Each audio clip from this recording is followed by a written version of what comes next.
Milkman, Mr. Milktastic, splashing in the fishbowl, coming back at you with another episode. And on today's episode, after the inspection, got a light out. Okay, so here's your driver's license, truck registration, and your shipping papers. Okay. So we did a level 2 inspection. The only violation is your front left turn signal doesn't work. So that just needs to get corrected before your next dispatch. Whoever does repairs will sign and date here. Your company will sign and date. Then your company will use the QR code to submit it saying it's been repaired. They got 14 days to do that. But the light itself has to be repaired before the next time you get dispatched for a load. And you as the driver just sign under your name and this goes back to your company. All right, appreciate it, buddy. Yep, have a good day. You too.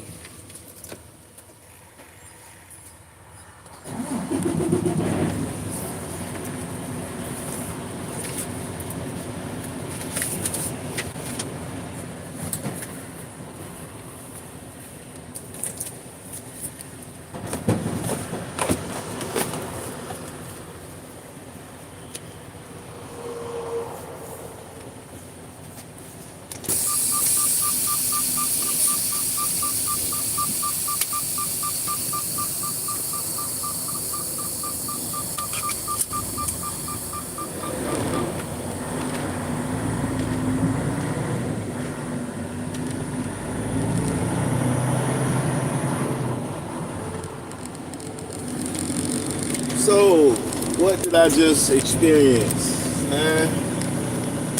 I just experienced a level 2 inspection.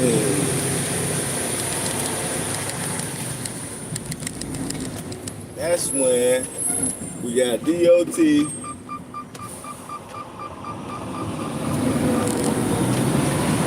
that want to walk around your truck, check your lights and all that extra shit.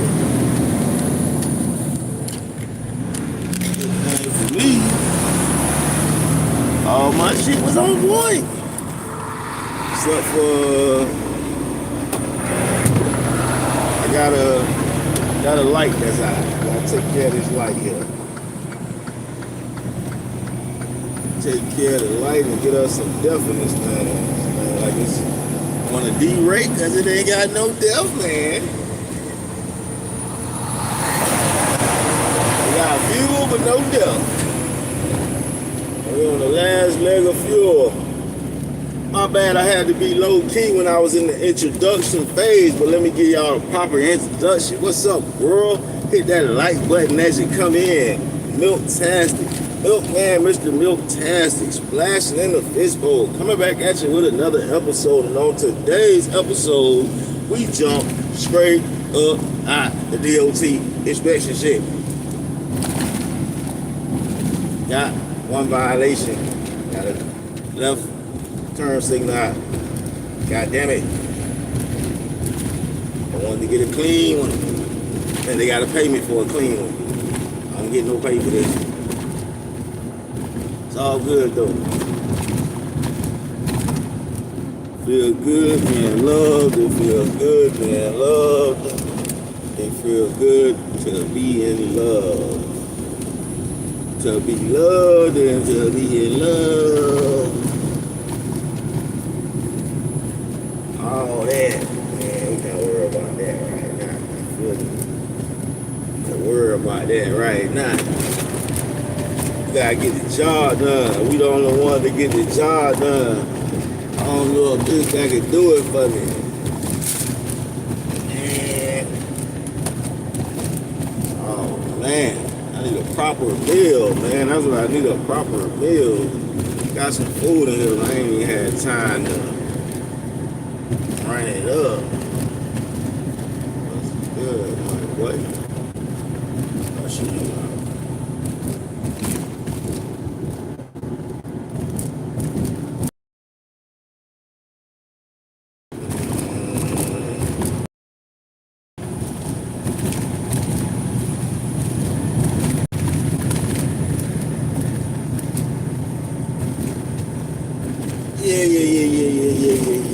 Yeah.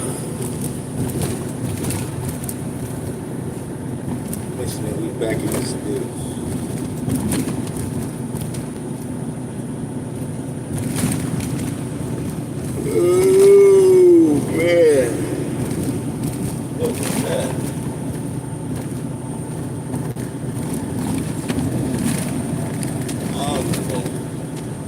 Never seen these little fuel starts popping up. I had called Unvolt.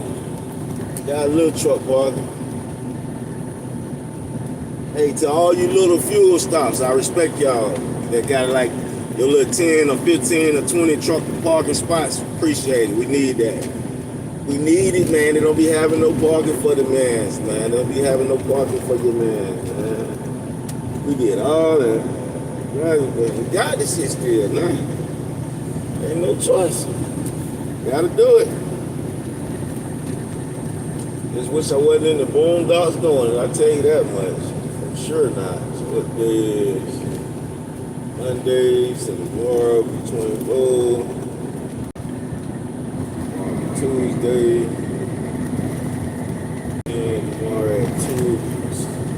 4. So 2, 3, 4, 5, 6, 7, 8, 9, 10, 11, 12. So damn, that means Wednesday morning. Shit. It is what it is.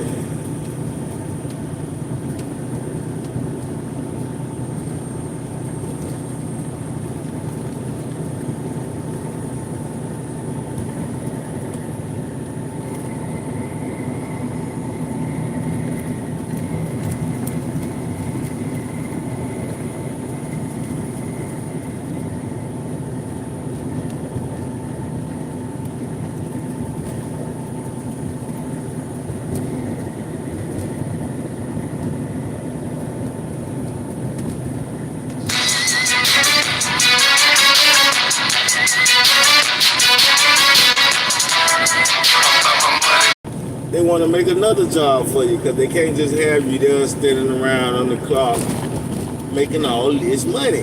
So they be like, go dust the windows that nobody ain't never dust since they put them windows in. Go sweep the warehouse that nobody ever walks in since this warehouse was built. You know, they just find work for you. And you got to talk to people that think they're the manager. Trucking. With trucking, pretty much tell you where to load at, where you gotta drop the load off to, what time to be there, time to drop it off. Good stuff, you know. And that be the point of our communication. Unless I have an issue at the pickup, like Dan gave me the right pickup number, or these people ain't open, or it's an issue, I don't need to talk to nobody else. Sometimes the broker on the load will call me constantly throughout the load. That's not really a big problem. I have no problem with that. I actually prefer for them to call me than to have, like some brokers be wanting you to put a tracking app on your phone. Like, bro, you don't know what all this tracking app is doing on your phone because you're not going to take the time to read the small fine print that say, if you upload this app to your phone, we can take all the pictures that's in your phone, all the videos that's in your phone, anything that's media in your phone, we can have access to it. You're not reading that part of the fine print when you download this tracking app because you're thinking it's just a tracking app and it's just going to track you. You don't know that it's checking for your bank.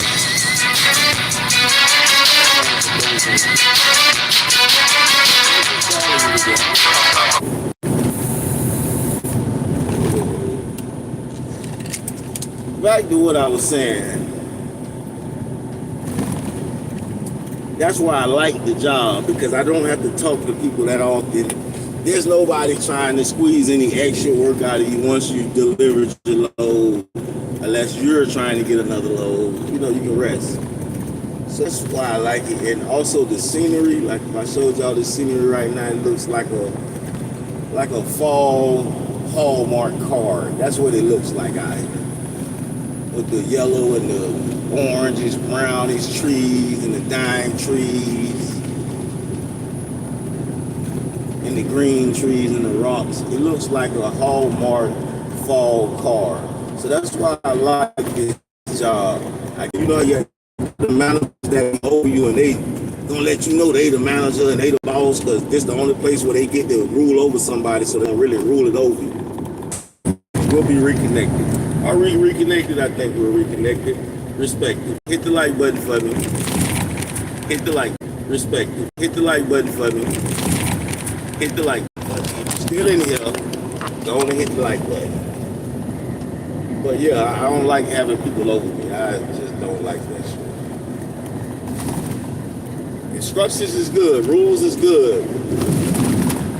I just don't like having people over me telling me what to do. I'm just saying, that's just me personally. That's my personality.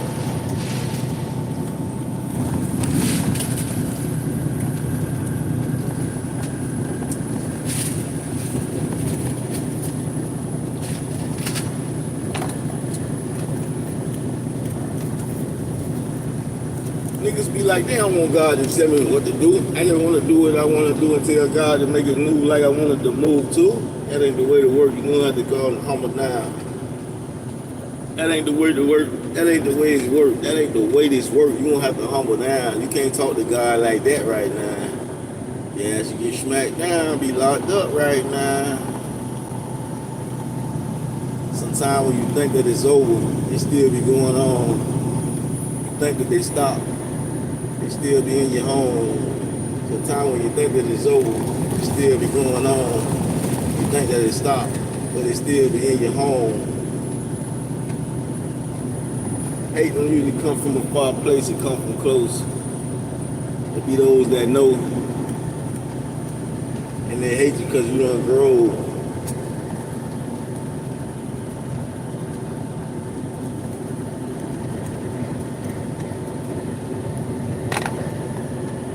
Big as the what? Big as it gets.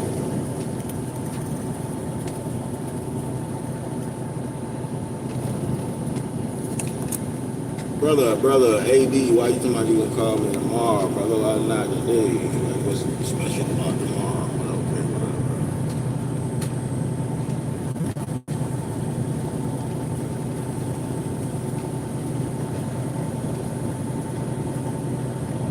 Oh, my bad. You wanted to know?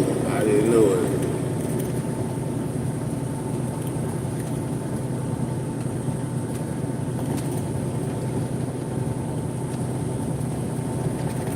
Never seen the response though.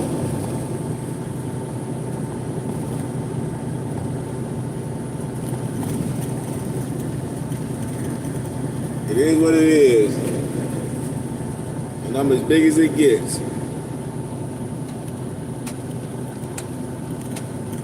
You know?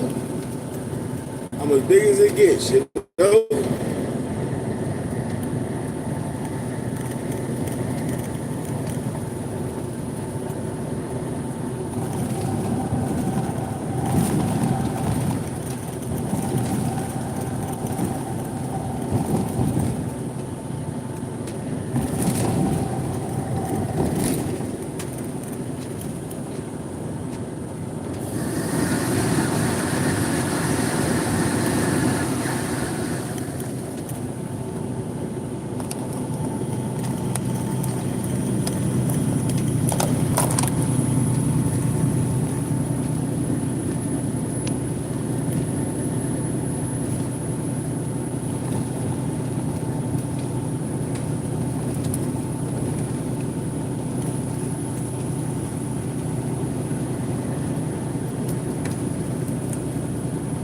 Y'all gonna hear this with me together. I'm a Trump fan, but I don't know, man. I think the man is just like, he need to just chill out. He don't need to be the president right now. Trump. He need to go enjoy his money and enjoy his life. Yes, and I know that Joe Biden is not on the ballot. I understand that. But the reason that you are at the top of the ticket is because he dropped out of this race. And so I want to ask you, let me get my respect. You know what time it is?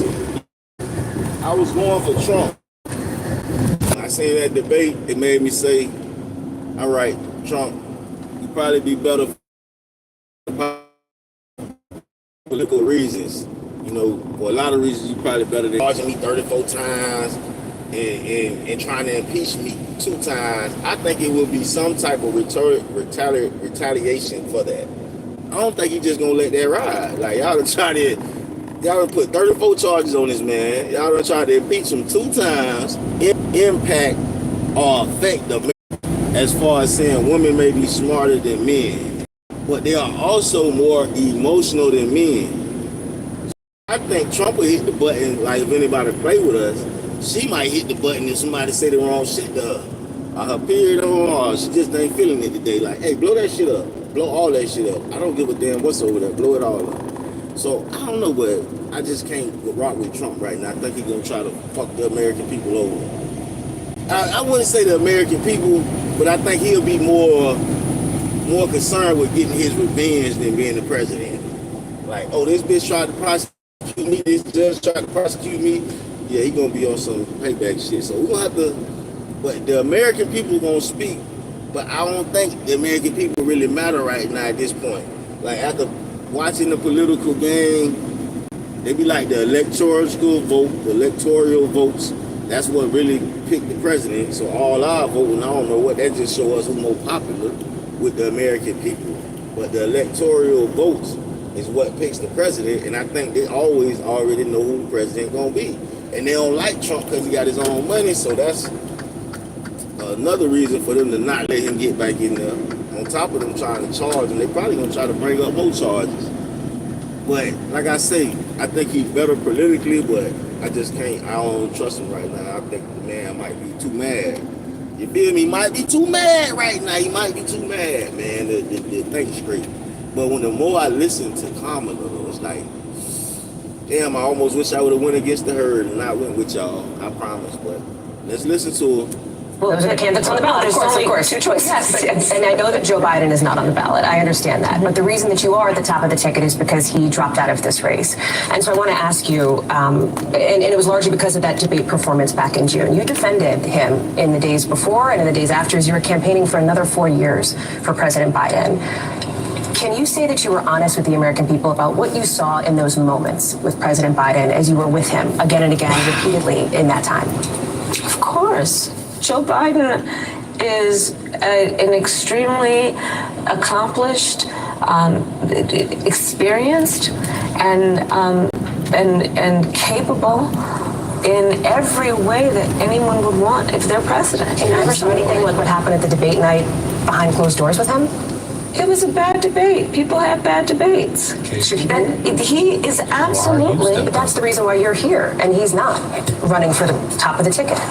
Well, you'd have to ask him if that's the only reason why. Dumbass, come on, keep it 100.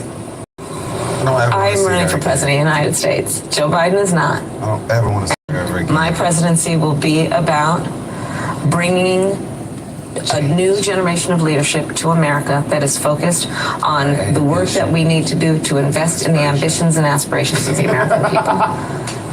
It's a judgment question. That's why I ask. Can the American people trust you in these moments, even when it's maybe uncomfortable for Americans to level with Americans in that way? So that's why I ask. And it sounds like what you're saying is you feel like you never saw anything like that from President Biden. I have worked with Joe Biden, hours and hours and hours over these 4 years, whether it be in the Situation Room or the Oval Office. Joe Biden is the one who was able to bring NATO together during a crisis where, for the first time in 70 years, Europe saw and has seen war. Joe Biden has done the work that has been about being a leader on what we have done to fix so much of what has been broken in terms of the economy because of Donald Trump's mismanagement. I speak with not only but with a real firsthand account of watching him do this work. I have no reluctance in saying that. No, of course I don't. Hold on, so she's saying the work that is happening is bad, but I'm proud of the work that he has done. But I'm not Joe Biden, but I'm gonna have Joe Biden policies. Please never. But I wasn't ever again. The guy we seen that CNN posted that was like he was like the owner of the Ford company or whatever. He said, "Which one is it?" I mean, she's flip flopping on too much. Obama literally just flip flopped that around. He said, "We know prices of groceries are too high. We know gasoline prices are too high. But the economy is good. But why? We're gonna get that down. How do you not get that down already? Because they can't. Bruh, and I hate how she asked the real question. She said, Ukraine right now. You said, Joe Biden wasn't ready. That's why you're here, right? Well, he was capable. Oh, if he was capable, why did he drop out? You sit there acting like you don't know.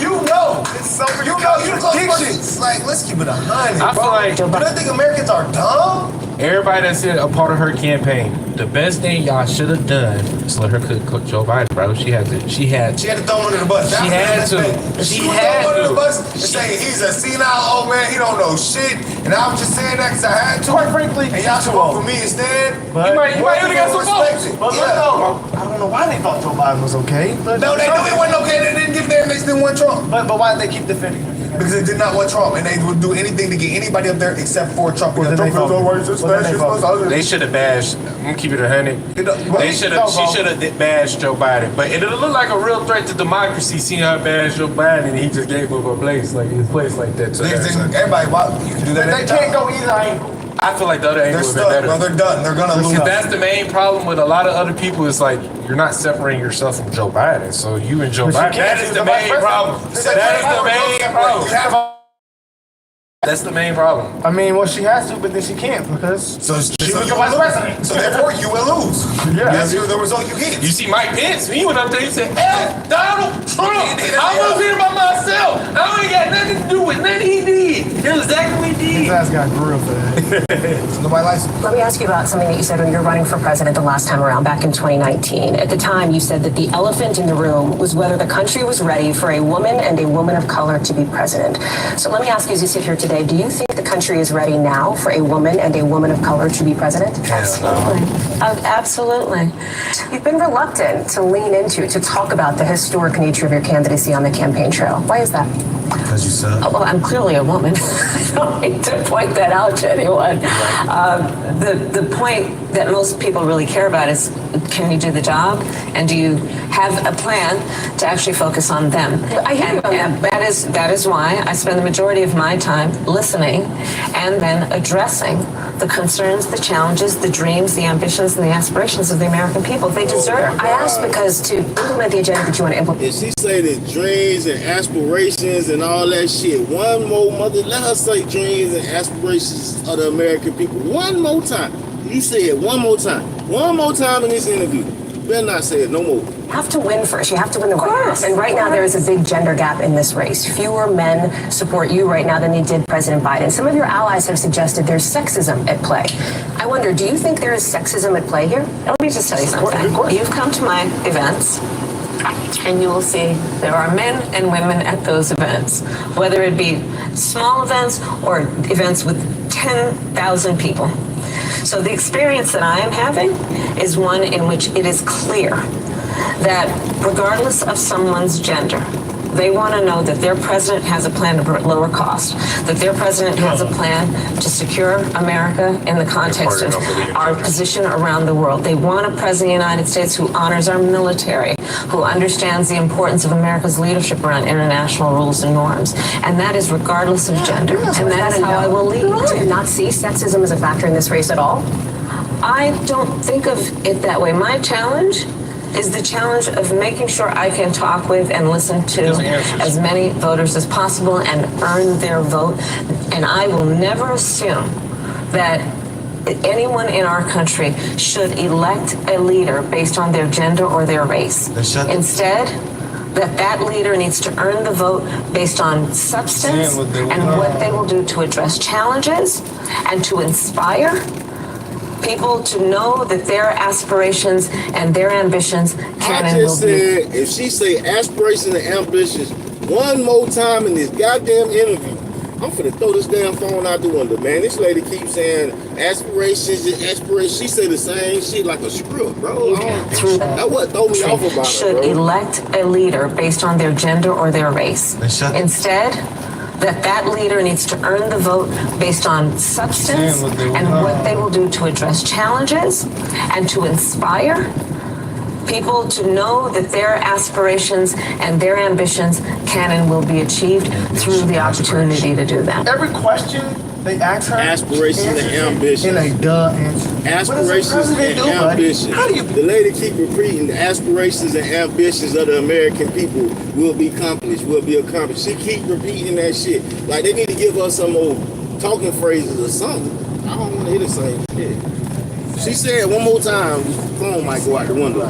Oh, well, it's because why does she say that? see a woman be president.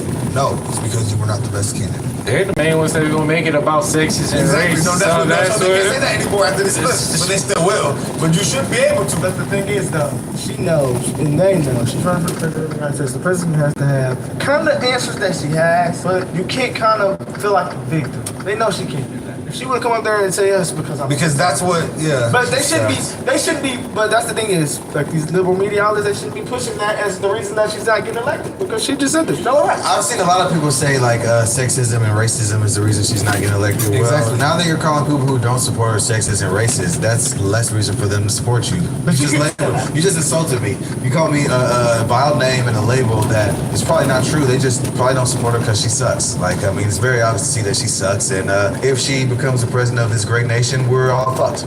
Yeah, Let's just but, keep like, it it simple seems here. like that's what people are comments. She sucks, and I pray once she loses, we never, ever, ever, ever, ever have to see or hear from her ever again. She's an actor. It's attack against masculinity. She's an actor. That's the difference between her and Trump.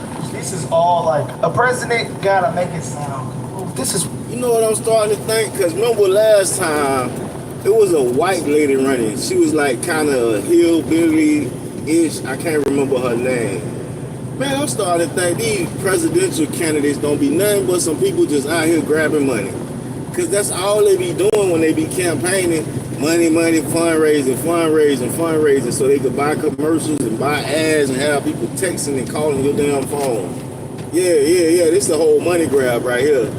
They don't want to be the president. They just want to get as much donations as possible, line their pockets up. Yeah, I'm starting to think this shit is a money grab. Same thing with the local politicians and elections that they be having, because they always be fundraising too. It's like, nigga, you been the sheriff for 4 years or 2 years. What the hell you need to raise funds for?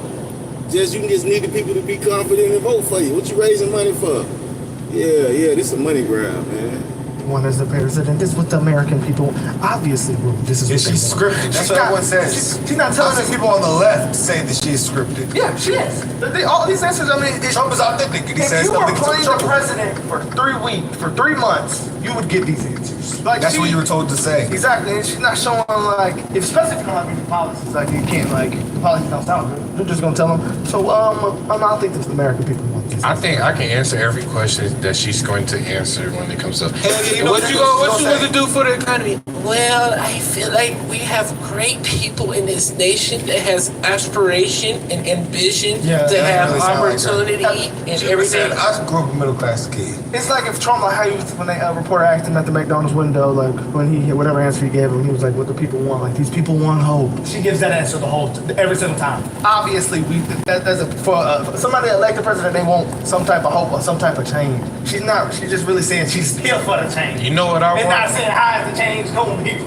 How is the change going to happen? Have Trump you- saying how the change is going to happen. You ever heard her take accountability? I mean, bro, that's what they asked her. She didn't ever ask her for that, bro. I think the American people, I think Joe Biden gave the American people what they wanted. He's capable of doing the job. He did a big thing. He gave up his seat, his position. Obviously, he gave up the seat, the position. No, he got fired. She keeps talking about what obviously has happened. No, That's like when the pisses me coach, off. when they say the head coach stepped down. Oh, no. They forced him out of there. They said, get your ass out of here, Joe. Yeah, but that's like, okay, Joe, we got Trump has- bombed. They do that for your pride. That's why, okay, that's like a coach said, we got bombed today, guys. They beat us on the O-line, guys. They beat us on special team, guys. They beat us where we need to And then go. you're going to practice and say the same thing. How are we going to prevent from getting bombed and beat? Yeah, we need to draw some of the plays. That's what pisses me off. Question of your beliefs, what you believe in. Let me ask you this question, very broadly speaking here. Sure. Do you believe that transgender Americans should have access to gender-affirming care in this country? I believe we should follow the law. I mean, I think you're probably pointing to the fact that Donald Trump's campaign has spent tens of millions of dollars. They're trying to define you on this. Yes, I'm asking yeah. you to define yourself, though. Just broadly speaking, what is your Thank you, value? Haley. Do you believe they should have that access? I believe that people, as the law states, even on this issue about federal law, that is a decision that doctors will make in terms of what is medically necessary. I'm not going to put myself in the position of a doctor, but let's also understand that Donald Trump is running tens of millions of dollars in ads to talk about 2 cases to distract from the fact that his policy and plan is also to take away the Affordable Care Act, which provides health care for tens of millions of people in our country. We'll move on, but I don't know that I heard a clear answer from you on the issue of gender affirming care. It sounds like what you're saying is there should be something between trans Americans and their doctors. It feels like that's a long way from "we see you and we love you," which was your message to trans Americans in May. What do you want the LGBTQ plus community to know as they're looking for a full-throated backing from you for trans Americans? Full-throated. Hey, that was crazy wording. She say the LBGT barbecue looking for a full-throated commitment or some shit. Talking about gay people and saying full-throated commitment is ridiculous. Oh my gosh, it's so ridiculous. I can't believe it. Okay, this is the fuel place. Let me just add a little death in here out of my pockets. Because I am nowhere around a pilot. I'll put 20 in here to keep it moving. But definitely, ain't no pilot around. They're going to have to send an EFS or something. I'm not for the view of this up. You understand me? But saying full-throated, talking about homosexual activity is crazy. I believe that it sounds like what you're saying is there should be something between trans Americans and their doctors. It feels like that's a long way from "we see you and we love you," which was your message to trans Americans in May. What do you want the LGBTQ plus community to know as they're looking for a full-throated backing from you for trans Americans? Full-throated. Full-throated backing is crazy. All people should be treated with dignity and respect. Okay. Okay. Period. Congratulations. And should not be vilified for who they are. So yes, that's And pretty should much not yes. be bullied for who they are. And that Are is minors getting them or not is the big true question. statement for me my entire career. And that has not changed. PR answer. They're trying to figure out, are they going to do this for kids under 18? That is the issue that She everyone can is never having. answer yes or And no. she is not She can giving- never give a direct They should have answer. said, if you're over 18, do what you want. leave it A to lot the of people would be She good can with that. never That's an give, answer. she can never That's an give a answer. direct answer. She can never answer ain't got no questions. answer. She can't stand on Concepts of a plan. Y'all She gonna make fun is of my the boy for that. worst presidential candidate I've ever seen in my entire existence. I cannot wait until she loses. Concept of a and we president. never have to see this idiot ever It is again. that, bro. I've never actually seen nothing. Oh, no, I'm just so It's- sick of it's- seeing it's- her. I'm it's so what sick she's of it. saying. I'm so sick of Leave it. it to the law. So is it like? Duh. Is it I'm like? about to start There's getting some follow the law. Follow the law. Oh. So, okay, Well, I follow think the we're law. going to do that anyways. So the extremism is about to come out of me. I'm getting sick of I was seeing gonna her. say something so crazy, but like, can you say the same thing how people say about abortion and y'all been such a bad? You wanna know what's crazy? You wanna know what's crazy to me? You wanna know what's crazy to me about the abortion topic? Oh, the whole 4 years Joe Biden was president, I hear shit about abortion, but now all of a sudden that we're in election, it's a huge topic of issue. Like, what the hell are we talking about? Why are we sitting here talking about abortion as if it's some huge problem, issue, pressing issue in America, when the last 4 years under Joe Biden's presidency, They didn't do I've nothing literally about it. heard nothing about it. In its current state, abortion is still accessible and available in America. And people are acting like it's about to go away. You're actually so stupid and so easily conned. It's absolutely insane. And you don't realize how dumb they is. Joe Biden could have did something about the abortion or Roe v. This whole Wade time. if he was in there. It was such a big situation. The Supreme Court. He could have There's a kept lot going of law back. in this election. He could have went to the House. The last one didn't do nothing. You got the House still. You could go to the House and tell them to vote on it. The Republicans denied it. Hell Because no. of Donald Trump. Hey man, it's over, guys. I mean, this They said lady, the hurricanes came because of Trump. is a kindergarten Trump could become a doctor and solve teacher. COVID. Kindergarten teacher. It's bad, guys. It's Trump's fault that They ain't fooled BLM everybody. happened. They ain't got everybody fooled. It's Trump's Trump fault. winning. I'm just don't understand. Trump is winning this election. Maybe people are that stupid. How do you think like she's really answering these questions? I don't think they think that, bro. I think that the hate and the hate the media has portrayed on Trump with the Hitler stuff and all that and the racism, it doesn't matter who would be sitting across from her. They're getting that. A lot of people, they're going to vote for whoever is not Trump no matter what. And that is I what's just, found. you know, it's still crazy to me that the Muslim community really endorsed this man. That doesn't really surprise me, And bro. they try to say this man is the most racist. He gonna keep Muslims out of here. Y'all said he wanted a Muslim ban. So the Muslim They ban, start talking about that. the Muslim ban is actually interesting because people are acting like he was just banning people because they're Muslim, but they were coming from Muslim majority countries, and that was due to that was a response due to the increase of terrorism in those countries. So rather than allowing people who are having a boom of terrorism in their countries to come to America, we just closed it off and banned them And from it coming didn't until the even situation was. ban them from coming. I remember I read it just delayed it like 30 days, the process, so they could like vet the person to see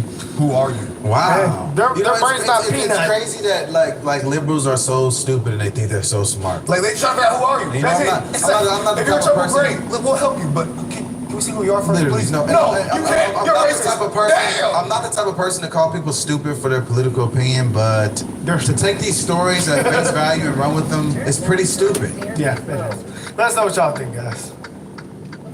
The reported $32.50 per hour wage for rideshare drivers doesn't tell the whole story because we're paid only when picking up or dropping off riders, not for the time in between. Or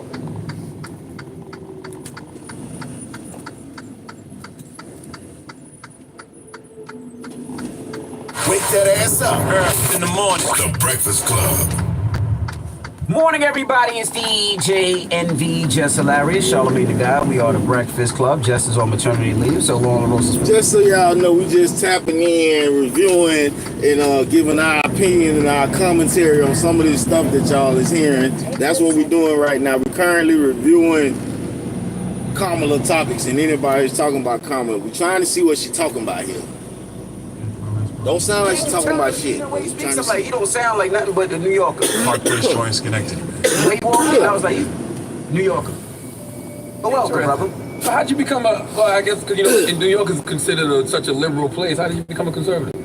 Oh, man. Politics came late for me in life. So you started as a Democrat, right? Yeah, I was a registered Democrat. Didn't really care about politics. I think a lot of people like that in the country. They just register as whatever family or friends are, not really thinking about it. My career was finance, so I graduated with a degree in finance marketing from Florida State. I had too much fun at FAM, so I had to transfer. Okay. So I transferred to FSU, got my degree there, started in my career, worked in banking, worked in insurance. And then through the financial collapse of 2008, my company had international clients. And they were saying, we need to get information for our clients so we can get the investment. So I started doing the research because I had worked in banking for 5 years. And when I did the research, one of the last things I did was watch the House Financial Services Committee in Congress. First time I ever watched a congressional committee. And I watched it, and really for me, it was that the members didn't know what they were talking about. I was like, who are these people? You know, I was 29 at the time, 29, 30. And I'm thinking, who are these guys? They don't know what they're talking about. A lot of stuff doesn't make sense. And so that's really what started having me starting to think about politics. And, you know, the journey kind of went from there. But I got to tell y'all both, my son, he's sitting at home, my son Mason, he's a huge fan. So he listens all the time, so I got to give a shout to Mason. Salute to Mason. Thank you, Mason. Congressman, you just mentioned that you attended FAMU, but graduated from Florida State. We know that Donald Trump committed $255 million annually to HBCUs, while the Biden administration invested more than $16 billion since fiscal year 2021 to HBCUs, averaging more than $4 billion annually.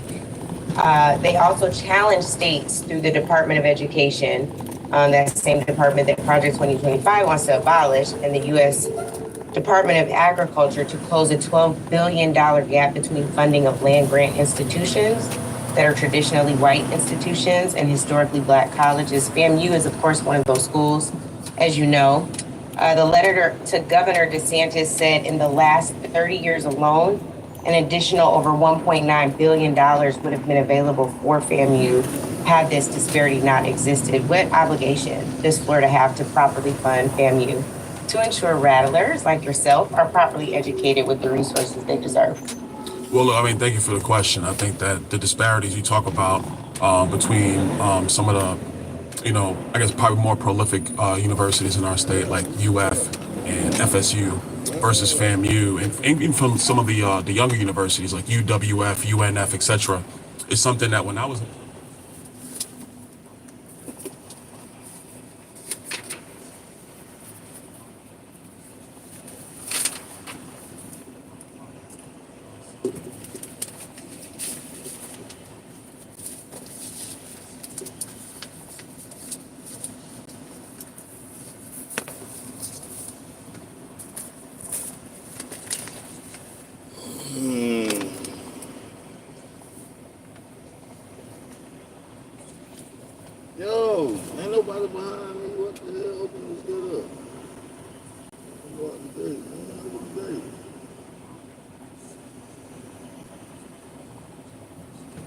Bruh.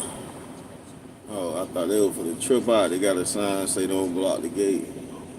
Park to the right. You park to the right when we get in there. It's like, open the gate, let me in there. Not park to the right outside the gate and walk up and check in. That's retarded.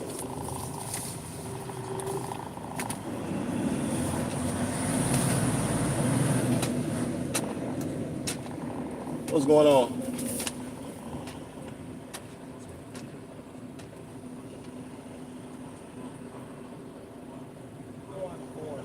Alright.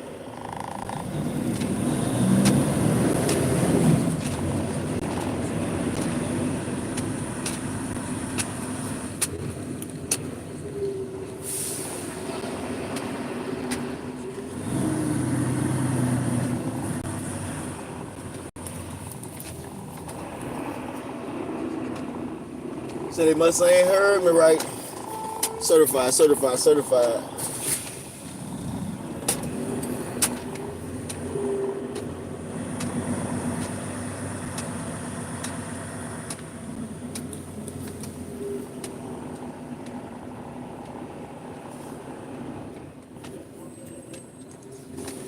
Communications degree, or a psychology degree, or a philosophy degree, etc.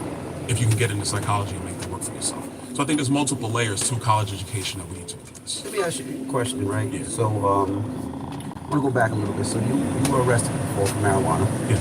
You're arrested for bank fraud. Yeah. You're also of Caribbean descent. Yeah. Jamaican. Yeah. When you hear Donald Trump talk about some of the other brothers that were arrested and taking out that full ad in the paper, or you hear them talking about Haitian people eating dogs and cats, you still stand by that and what they believe, and if you do, why? Well, a couple things. Because you're First, given a second chance, because like we should have, like you should have been, but you know, why do you still stand by them if you do? Well, I think you also got to acknowledge that when he was president, he also did the First Step Act, which undid a lot of the issues with the '94 crime bill that a lot of politicians, including the current president, were for. He undid that when he was president of the United States. I think second chances are important in society. I think everybody's afforded them. You know, what happened with the Central Park 5, I was probably 6th, 7th grade, 8th grade when that was going down in New York. Yep. I can't really speak to that, but what I also... It was all over the paper. I know, it was everywhere. You couldn't escape it. We were around the same age, so we seen it everywhere. You couldn't escape it. But what I would also add is that in 2000, Donald Trump was a member of the Reform Party. Most people don't talk about this. He was a member of the Reform Party. When David Duke joined the Reform Party, he left. He famously said, I can't be associated with that party because they let David Duke come in. That man's a Klansman. When he bought Mar-a-Lago, he desegregated Mar-a-Lago. But at the time when he bought it, only white people were allowed in Mar-a-Lago. He desegregated that, allowed black people and Jewish people to be a part of Mar-a-Lago. So I think that when you start going down the road of the past, you have to take a man in his totality. I know the man today. And then when you couple that with the economic policies, the energy policies, the foreign policy, we have to acknowledge the reality that in the world today, the United States is in the midst of two conflicts, not directly, but indirectly. We just sent troops over into the Middle East because of the growing conflict with our ally Israel, having to essentially secure its sovereignty and its protection from Hezbollah and Hamas. Well, when Donald Trump was president, we didn't have to do any of that. So I acknowledge the stuff that you're talking about that happened in the past, but I think you have to take a man on the full record. And when he was president, he did release a lot of black people from prison. He did that. He did try to reform some of the criminal justice system. He did that as well. And so that work is just as important as something that he might have said back during the Central Park 5. I acknowledge the First Step Act, but when you say he undid the '94 crime bill, what do you mean? What I mean is that the reforms in the First Step Act undid in part some of the issues in the '94 crime bill. Not totally.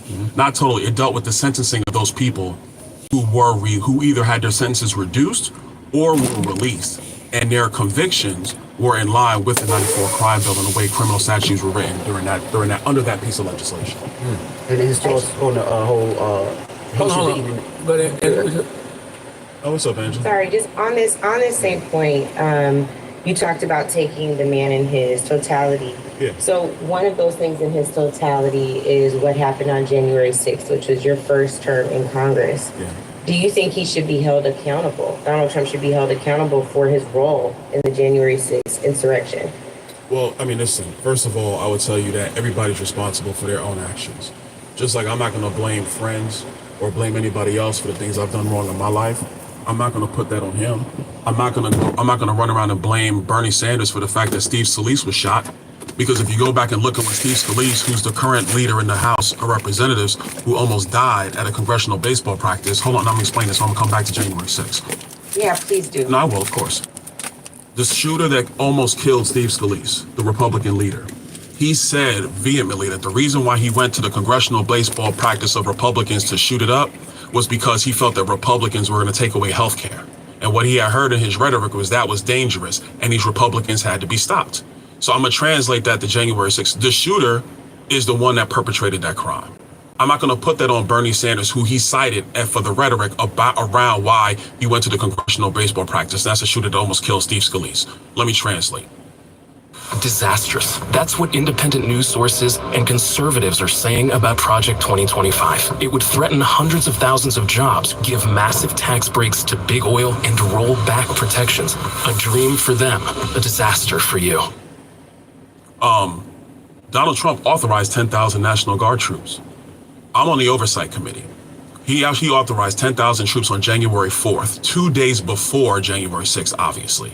So if you're going to say that you incited an insurrection, then how are you also going to authorize 10,000 National Guard troops to be at the Capitol? Are you inciting or are you not? Because the record is he authorized the troops. Nancy Pelosi and Muriel Bowser, the mayor of D.C., did not want the troops at the Capitol. Muriel Bowser signed a letter on January 5th wanting the National Guard troops to be on traffic duty in D.C. Now, here's the funny thing about January 5th, 2021, is that nobody was in D.C. because D.C.'s rules around COVID-19 had the entire city shut down. The streets were empty during this time. So the National Guard that was authorized by Donald Trump were on traffic duty when there was no traffic, when they could have been at the Capitol. That's the history of January 6th. So your question is, well, did he incite a riot? Well, I never seen somebody inside a riot. Angela, I don't want to cut you off. I'm gonna make one point.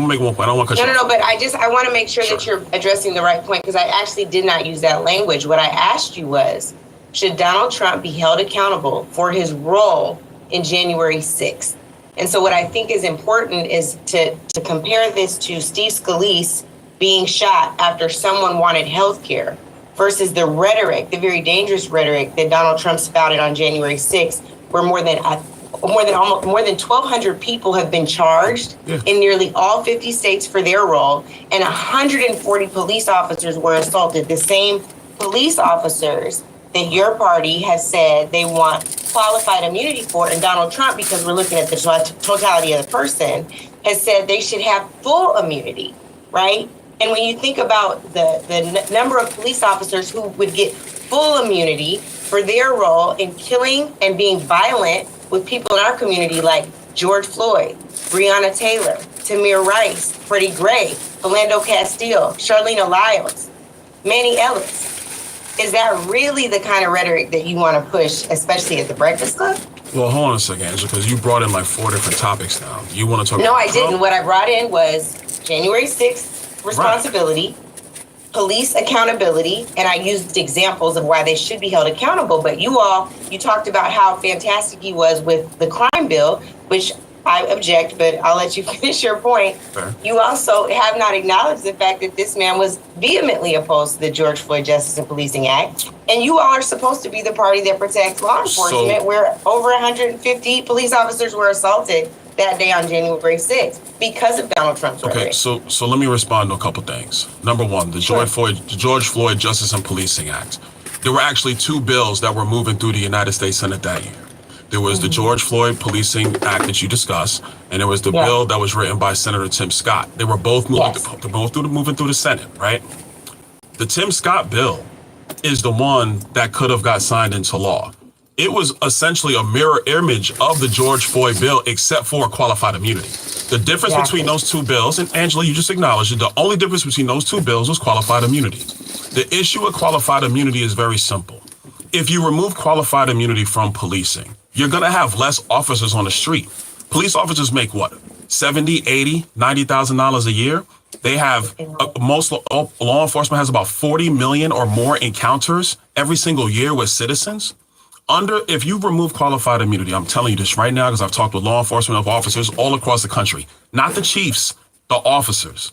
They will not be working these communities. I'm from Brooklyn, New York. I'm from Crown Heights, Brooklyn. I may not have always loved having the police in my neighborhood, and that's just the thing from a kid. I may not have always loved it, but when I needed them, they were there. And a lot of our officers today, they're black, they're Hispanic, they're white. So removing qualified immunity only lowers the number of officers in communities. What we're seeing right now is a movement of policing from states where they're not really respecting law enforcement to states where they do, or there's not that moral support for law enforcement. I was in my district yesterday. I was talking with an officer who's from Philadelphia. He was a Philadelphia officer. He now is a Fort Myers officer. I asked him, I was like, well, why'd you make the move? He goes, because up there was no support for me as an officer for what I love to do, which is serve my community. So I said, enough is enough. I'm gonna move. He went to Florida. My sheriff in Florida, he's like, I have more applications coming from officers who are in states or in localities where they're not getting the moral support or whatever they need to continue to do their job day in, day out. And so they're leaving. Well, who does that hurt? That hurts. Who does that really hurt though, Charlamagne? Yeah, because if you don't have officers if you don't have officers on the streets or officers, in urban areas, who's really left in that lurch? Yeah, I'm just trying to figure out what does qualified immunity have to do with having less police officers? Because the economic incentive of qualified immunity means that your personal assets aren't gone after if something goes wrong. So, you're in business. Do you get involved in a project or a deal that leaves you massively exposed financially? You may, depending on your passion for that project, but then you also sit back and think, now, wait a minute, if something goes wrong, I'm going to be held massively liable. Maybe I need to do something else with your life. Goes wrong. We're talking about people getting violently hurt or killed. Yeah, clearly. When it's that you brushed over. But it's when somebody clearly violates a constitutional right. And when you violate a constitutional right, qualified immunity doesn't apply to you. And that's what I'm talking about. It does not. And Angela, don't do that. It does not. I thought that was the definition. No, it does not. I thought that was the definition. No, it does not. If you carry yourself outside of the confines of your training and the protocols of that department, qualified immunity doesn't apply to you. It does not. That's not true. That is very true. That is very true. Patently false. It's patently true, and we need to make sure we have that accurate. We cannot make that statement because you have a lot of officers out here who do their job with honor and dignity and respect for the people that they serve. It was a qualified immunity is a legal doctrine that protects government officials from civil lawsuits when they perform their jobs unless they clearly violate a constitutional right. That's exactly what I'm saying. And what is a violation of that right is when they're outside the norms of their training and the protocols of that department or that agency. But here's the main thing, because we can actually go past qualified immunity because this is the place where you've refused.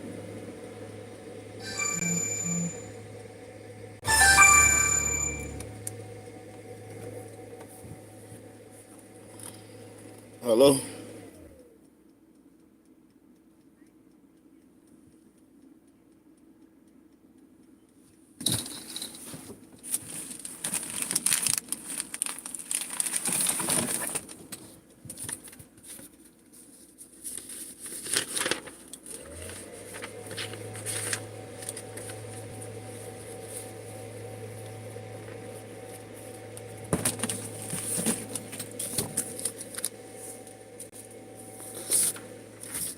You need to confirm what? So you call my phone, but you don't know my name, my age, or nothing. You just trying to sell me some stuff. I'm okay. I don't want to buy anything today. You have a good day.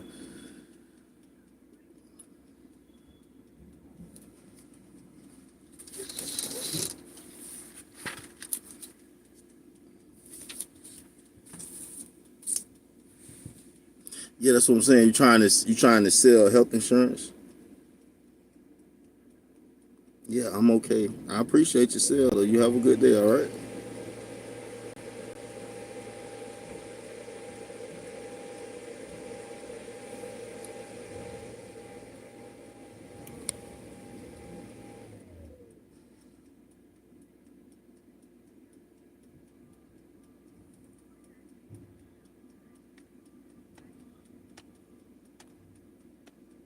I have told you clearly like 3 times I don't need health insurance, and you keep asking the same question. It's just going to lead to more questions about health insurance, and I don't need it. Okay, all right. I'm just going to hang up. You have a good day. I be trying to be like nice and not be rude to these people.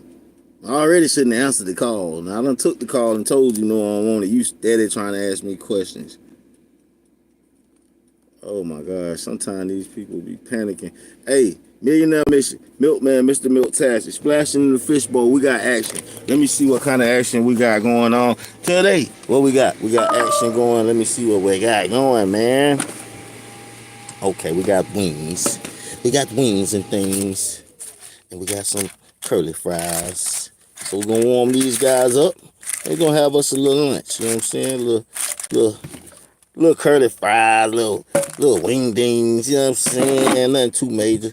Warm that up in the air fryer, baby. So if you're here now, make sure you hit the like button and make sure you come bite. Because we're gonna get some more of this guy.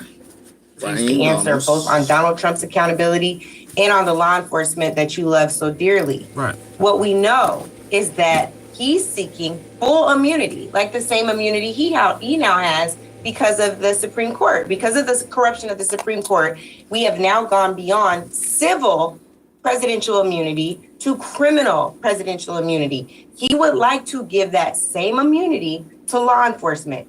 True or false? Well, let's expand that a couple True things. or false? You can't answer true or false, Angela, because you gotta explain the details. No, see, this is the I problem. don't want you to explain the details because when you Why explain you the don't details, want people to you hear end up the down road details, and not Angela? look The back. details are what the things that matter. You What I gotta would explain like the for you to details, do or is then you just answer talk. You're true just or false talking. and then explain. If Can you do that? don't explain the details, then you're just talking. Yeah, you don't want to say that because you know that it's not true. So That let's is just not move true. on. You want a true or false statement? Congressman, Hold on. I want to know. I don't want to argue with you. I want to explain the facts. Country.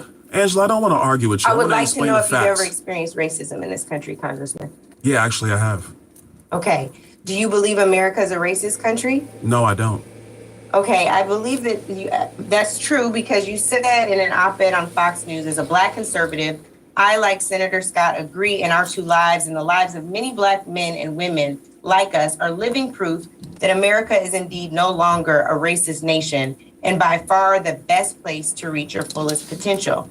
And so here's my question. You did, however, vote to support the Emmett Till Anti-Lynching Act, along with every member of the House except for 3 Republicans. So I appreciate your bipartisanship there. People are working overtime to spread lies and keep us from the polls. I don't understand people that be wanting to argue and say America's a racist place. Bro, you were born here, you live here. You want to go somewhere else? They got dual citizenship. You can go somewhere else. The fuck? And what I do know as well, because America is in fact a racist country, was What's the founded on point? such So what? principles. Black men were lynched by The the world is carceral racist. state last week. I'm sure you've heard of Marcellus Williams by now in Missouri, who was convicted by a nearly all-white jury, and Freddie Owens in South Carolina, who was executed despite his friend recanting testimony that Owens was not in fact there. This is the same state, by the way, that allowed for a firing squad as an execution option. Black people are about 7.5 times more likely to be wrongfully convicted of murder in the United States than are white folks, and about 80% more likely to be innocent than others convicted of murder, according to a 2022 report by the National Registry of Exonerations. So please tell me how America is not a racist country. First thing I would say is that our past is a dark one. It really is. We can't walk away from that. We had whole laws that were subjugating Black people in the South of this nation for decades after the Civil War. We can't walk away from that one. I believe that in America, we have great people in this country, and we have some people, quite frankly, that even I can't stand. But they're the vast, vast, vast minority of people in our country. Most people just want to live in harmony and peace. That's what they really want. I think the important thing to acknowledge today is what's going to help Black people going forward. And what's going to help Black people moving forward is economic policy. It's actually wide open energy policy so we can be energy dominant. It's, yes, securing our southern border because we have a situation right now where, yeah, there are more than 15 million illegal aliens in the country. Where do they reside? Mostly in sanctuary cities like New York. Where are they at? Sanctuary states like Illinois, like California. What's happening in those cities? Hospital systems are overrun. Why are they overrun? Because you have people in the country illegally who don't have resources, so they're going into the emergency room. What are they taking up? They're taking resources from poor people in our country, whether they're Black, whether they're Hispanic, whether they're white. That's wrong. What about education?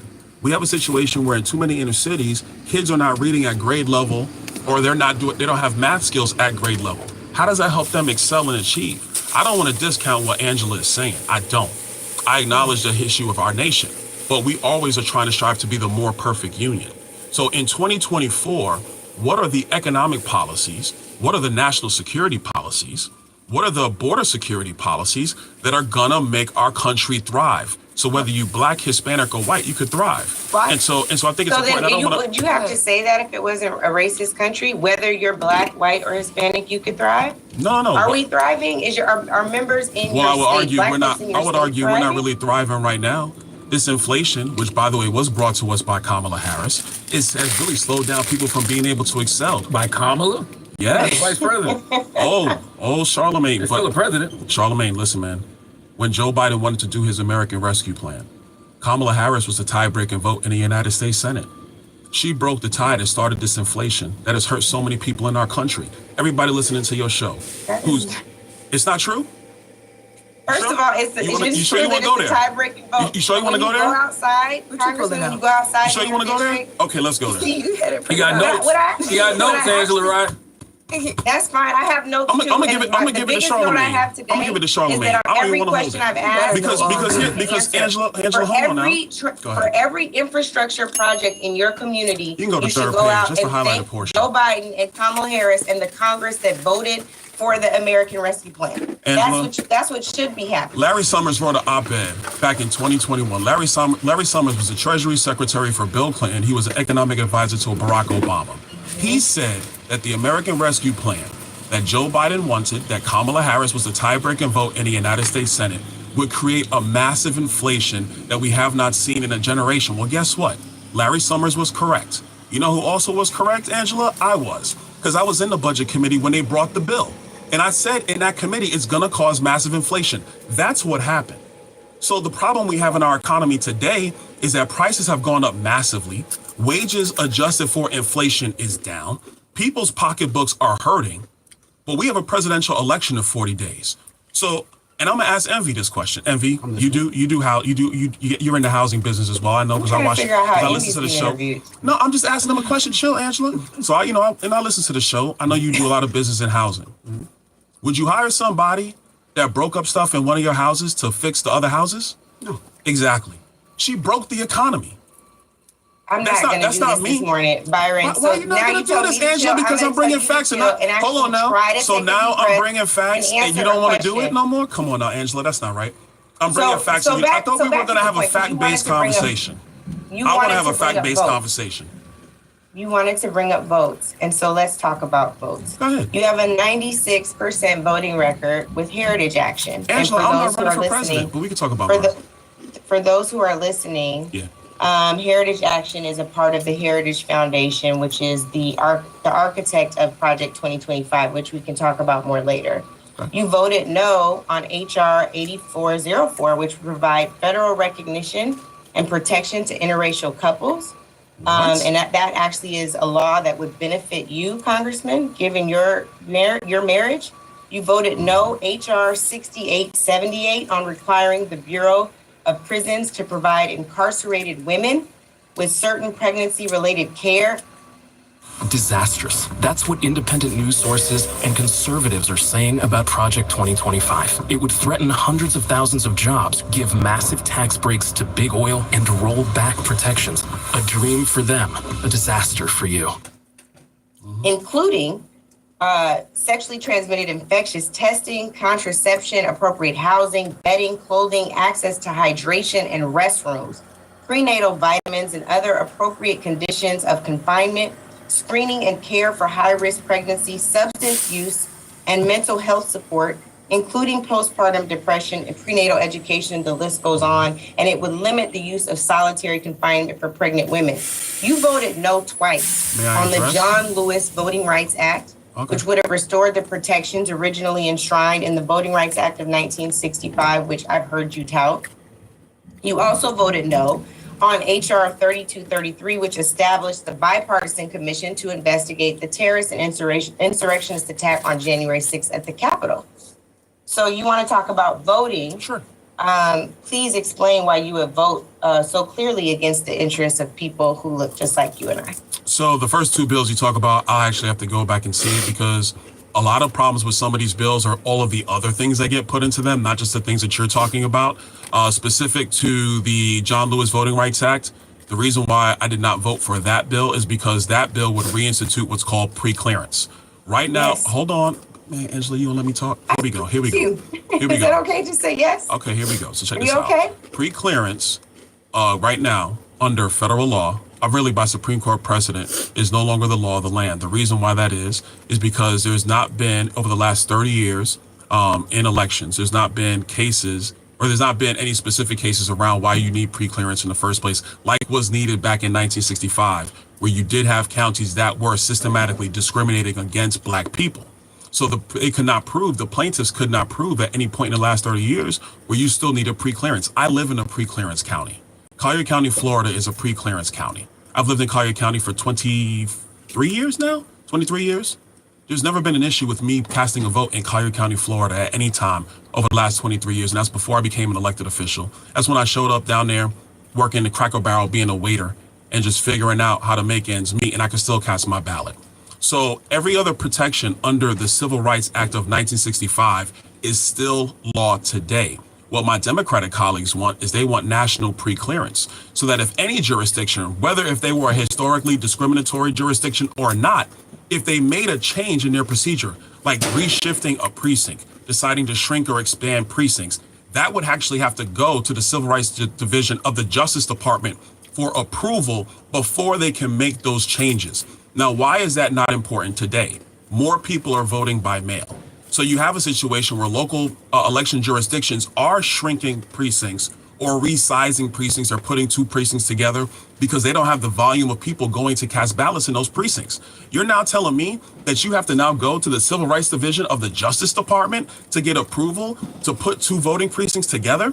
That's why the John Lewis Act, and all due respect to John Lewis, great man, phenomenal career, but that's why that bill of putting pre-clearance in nationally, even in jurisdictions where there were no historical discrimination of black people, is not necessary legislation. Those are the And this details. is on the other side of 747,000 voters being purged in North Carolina. This is on the other side. This pre-clearance provision was struck in Shelby County versus Holder, which is a super and has had a past of being super discriminatory. Since that, 100 laws have been put in place to make voting rights more restrictive for people of color for the last 10 years. So what you're saying is not factual. So actually, it's very factual. And I remember when Georgia changed their voting law, it was Joe Biden who was down in Georgia talking about how this was not even Jim Crow, was whatever, I forget what he said, Jim Crow or whatever. Jim Crow 2.0. You want to talk about Jim Crow as well? But this is what Joe Biden said. Hold on, let's finish. Let me finish now. So this is what Joe Biden said back in 2022, I think is what he said. What happened with Georgia's new voting law that I would assume, I'm going to assume, Angela, I don't know for sure, I haven't seen what you said, that I would assume you would say is restrictive of black people. In Georgia in 2022, there was record turnout of black voters in the state of Georgia. Record turnout. I'm assuming in 2024, because those are the trends in the state of Georgia, you're going to have record turnout of black voters in 2024. So you had Joe Biden use a terrible part of our past to try to move people emotionally in a negative response to what Georgia was doing. What we have seen in the outcome is that Georgia has actually had more voting inclusion of people of color and of black people in that state. The new Georgia laws make voter intimidation easier. How? So how? Yeah, I think the most important thing here, Byron, that I think we're overwhelmingly hear you say is, as a black man in Florida, your argument is that it's easier to vote today than it was in 2013 when the Supreme Court eviscerated the Voting Rights Act of 1965, which again, I've heard you tout. Your argument is that states don't need pre-clearance, that counties don't need pre-clearance, that there's been no discriminatory impact since Shelby County versus Holder, and that's why they should get rid of it. You brought up Jim Crow, and I'm glad you did. Because you also have had something to say about Jim Crow, and I know that this, for whatever reason, has been unnecessarily tense, but I would love to invite you to clarify your remarks around Jim Crow so that you can at least get rid of that part of misinformation. It's clear that you do stand opposed to the Voting Rights Act, though, in 2024. No, we were in Philadelphia. We were talking about just the rise of black families again, and which is actually a great thing in our country. and really comparing that to what was happening under that time period, the Jim Crow era, where marriage rates in the black family were very high. After that era, with Lyndon Johnson's Great Society, in part, that is the reason for the decrease in the marriage rate in black families. And if you're going to have in order to have strong black families, obviously you need the father in the home. You're starting to see that again in America. That's a great thing. Because when fathers are at home helping to raise their kids and nurture their kids, it puts their kids in a better position to be able to be successful going forward. Like, my dad wasn't there when I grew up. It was really hard for my mom. My mom still lives in Brooklyn. She still lives here today. So I stand on her shoulders because she did so many things for me. She was mom, to quote her, she was mom and dad. And she did it all. But Are you married to a black woman? No. But we also got to acknowledge that your kids standing on your shoulders is what propels them to be successful. Like my sons. Black man, take this opportunity in front of us. Black man, you should have a say in what this country does. Black man, when you look around and you're not sure, you come take this pledge with me at LiterarySound.org. Are in position, in part because my success, my wife's success, but then also because you had two parents in there living together, growing together, thriving together. For black people that's listening, because I did homework, and I like to see sometimes what black people feel about congressmen, and a lot of black people who I look at online and look at the comments don't feel like you're for them, whether it's you don't feel like this is a racist country. You didn't let me answer the question though, I'm sorry. Go ahead. Yeah, the Jim Crow question. What was the question? Oh, Angel. I was just letting him clarify. He clarified. He No, I was was saying just talking about. I'm sorry. Go ahead, Angela. I'm sorry. I guess for Angela, what you should ask him is, like, for those who criticize those comments, what did they get wrong? I think what they got wrong is they think that I was trying to say that Jim Crow was this great era for black people. That's crazy. I would never say that. I never ever say that. Matter of fact, that's what I took from it. Not just because of the way the narrative was played. That's what I took from it. And I think what the narrative happened was, in that room, it was all black people, a handful of reporters. The Philadelphia Inquirer wrote the story. The Philadelphia Inquirer actually wrote it accurately. What happened is that when it was the Biden campaign saw the story, and they came out with this tweet that made it seem like I was memorializing Jim Crow. That's crazy. So then Hakeem Jeffries, the Democratic leader, he went to the floor, gave a speech about it, and before you know it, this thing is going worldwide. So then I find myself in this position like, wait, hold up, my comms guy is telling me, hey, they're trying to hit you on your comments in Philadelphia. I'm like, over what? I was talking about black families and the growth of black families going forward in America, and that's a good thing. They said, no, they're saying you're memorializing Jim Crow. I was like, man, that's... I was going to curse on the airwaves, but I was just why not say fuck Jim Crow then? I mean, easy. Fuck Jim Crow. Nobody wants that. Like, listen, this is the problem, though. But what happens in politics is people will see a statement and then they want to emotionalize it. They want to sensationalize it to diminish your point of view and what you stand for and what you believe. Like, I believe in economic growth for everybody. I grew up, I was in the banking. Banking background is my career. So when I hear MV talk sometimes about access to capital, I know exactly what he's talking about. Because current financial regulatory policy and capital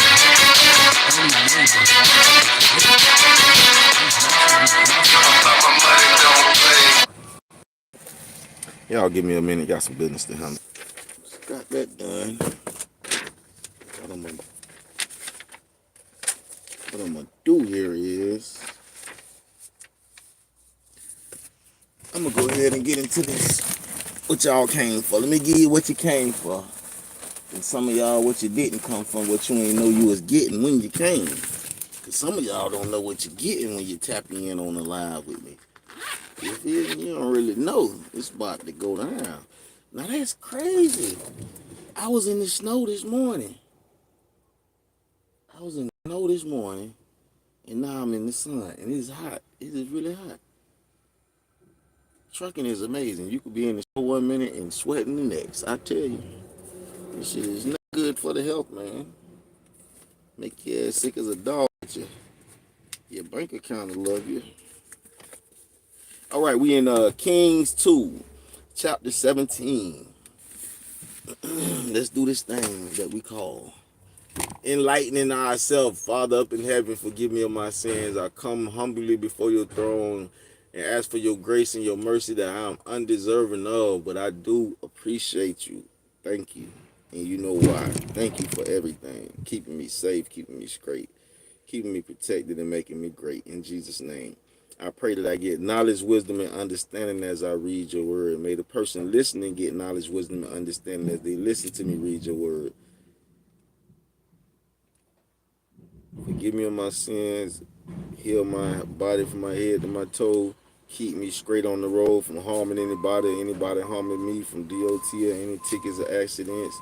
In Jesus' name I pray, watch over me, my friends, my family, and even my foes. Jesus Christ's mighty name I pray. Lord, hear my prayers and be with me. Take away all the stresses and anything that's not godly. In Jesus' name, amen. Let's get it. Let's get it, y'all. Hosea rings over Israel. In the 12th year of Ahaz, king of Judah, Hosea, the son of Eli, became king over Israel in Smyrna, and reigned 9 years. He did evil in the sight of the Lord, only not as the kings of Israel who were before him. Shalmaneser, king of Assyria, came up against him, and Hosea became his servant and paid him tribute. But the king of Assyria found conspiracy in Hosea, who had sent messengers to king of Egypt, and had offered no tribute to the king of Assyria, as he had done year by year. So the king of Assyria shut him up and bound him in prison. Then the king of Assyria invaded the whole land and went up to Smyrna and besieged it 3 years. Israel captive. In the 9th year of Hosea, the king of Assyria captured Smyrna and carried Israel away into exile to Assyria, and settled them in Halah, in harbor, on the river of Gozan, and in the city of the Medes. Now this came about because the sons of Israel had sinned against the Lord their God, who had brought them up from the land of Egypt, from under the hand of Pharaoh, king of Egypt. And they had feared other gods, and walked in the customs of the nations who the Lord had driven out before the sons of Israel, and in all the customs of the kings of Israel which they had introduced. The sons of Israel did things secretly which were not right against the Lord their God. Moreover, they built for themselves high places in all their towns, from watchtower to fortified city. They set for themselves scarred pillars, a chariot on it.